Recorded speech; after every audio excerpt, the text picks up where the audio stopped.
Good morning, everybody. Pastor Stitch, Narrow Path Christian Church, BC, Bay City, Michigan. Welcome to the Biker Devotion and 2024. Happy New Year, everybody. So it is January 1st, 2024. It's going to take me a while to get used to that. How many of you have the same problem? Yeah. It'll be July before I start writing 2024 on a regular basis. Yeah, I know I shouldn't speak those things into existence, but that's been my experience my entire life. Partly because we don't write things anymore. Have you ever noticed that? If we were actually writing things with one of these, a pencil or a pen, on one of these, a sheet of paper, our brains would engage more. Did you ever notice that? It's the reason in recovery we tell people that when they do their fourth step, they need to actually take one of these along with one of these and write it down. Now, I get it. We do electronic stuff today. And it's useful, especially if you go back and review it. But it still isn't the same. And that science has actually proven that. Just if you want to go study that out, I'm not here to show you all of that. But it is true. Writing is such a critical thing. Now, I write myself notes all the time. Matter of fact, that pad I just showed you, you can't really see it in the camera, but there's writing on it. Because I read something and it stood out to me, and I made myself a note so that I could record it electronically later. See, I keep a pad of paper and a pencil right next to my Bible all the time. That's where I take my notes from. And then I write my sermons and my messages and things like that from it. By the way, what I do every morning with you guys, it's just happens as it happens. I don't plan it out. I read my Bible in the morning. I read my devotionals in the morning. I read my Proverbs in the morning. And I ask God what you need to hear. And I start talking, and what comes out, comes out.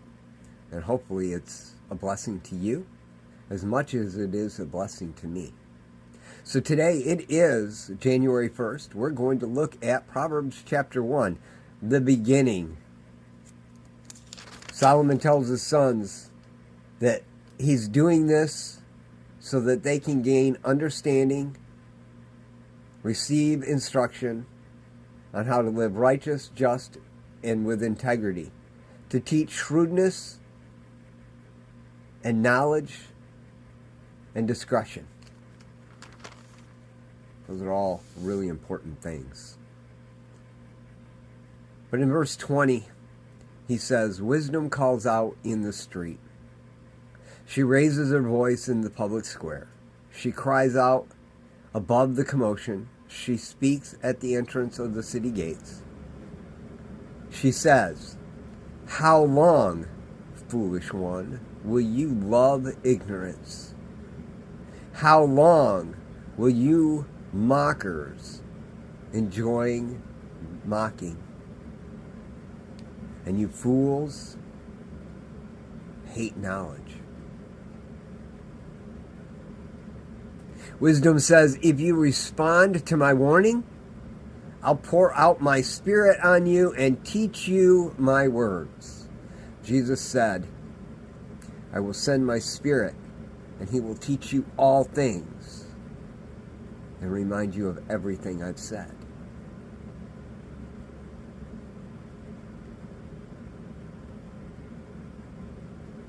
Wisdom says, since I called out, if you refuse, since I extended my hand and you pay no attention, since you neglect my counsel and didn't accept my correction, I in turn won't be there for you when calamity hits. my paraphrase. But I know it's true. And it's not because God doesn't want to be there. It's because you told him not to. And he's going to respect that. We've heard the wisdom. We've heard the direction. Today is the first day of a new year. I hope you started your year by opening this thing up and spending some time actually reading it. There are many different ways to read through the Bible in a year. I would strongly recommend you pick one and do it. I picked a new one this year, one that I have never done before. It's one I've known about probably all my life, but never did. 3 or 4 chapters a day. You read a little bit from the Old Testament, a proverb or a psalm, and then from the New Testament.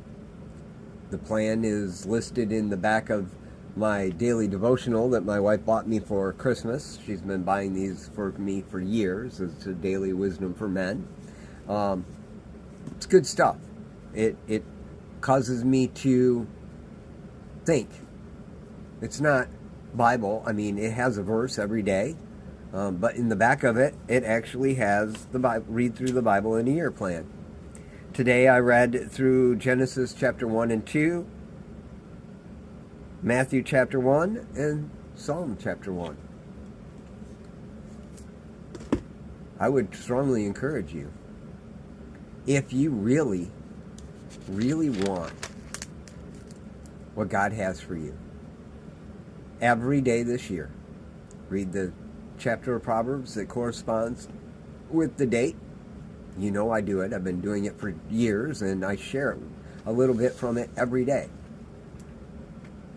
You'll never run out. I've been doing it for over 14 years and still haven't run out of stuff that I've learned.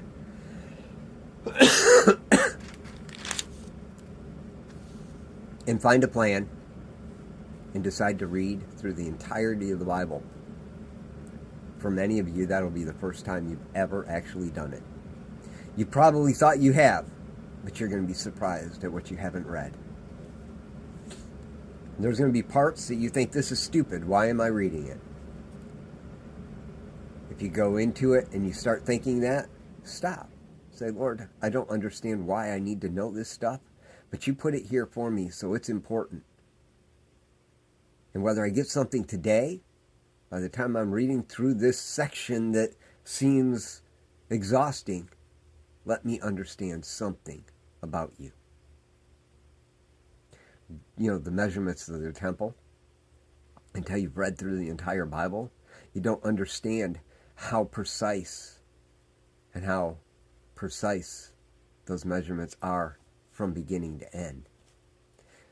The measurements Moses records, Solomon records, are the measurements John records.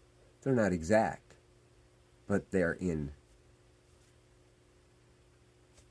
Yeah, I lost the word. They're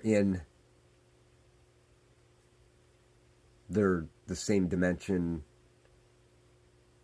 scale. That was the word I'm looking for. They're the same scale. And so it's powerful to see that. But when you're just reading the measurements, it can wear you out. But once you realize God's the same yesterday, today, and forever, and he proves it all the way through the Bible, even in the measurements, it can be powerful for you. Those are the little things to look for. I'm going a little long today, but it is January 1st, and I want to set you up for this year. I think this year is the year of, well, I hope it's the year of renewing. It's the year of rebirth. It's the year of becoming new. Paul said we have to become new creations. By the way, just a thought for you. You know, Jesus didn't come to make you a better person. He came so that you could die and become a new person. If you're holding on to the old, you probably haven't died yet. That's a scary thought. But when you're born again, all things are new. It's a great place to be. I love y'all. Hope you have a great day. God bless.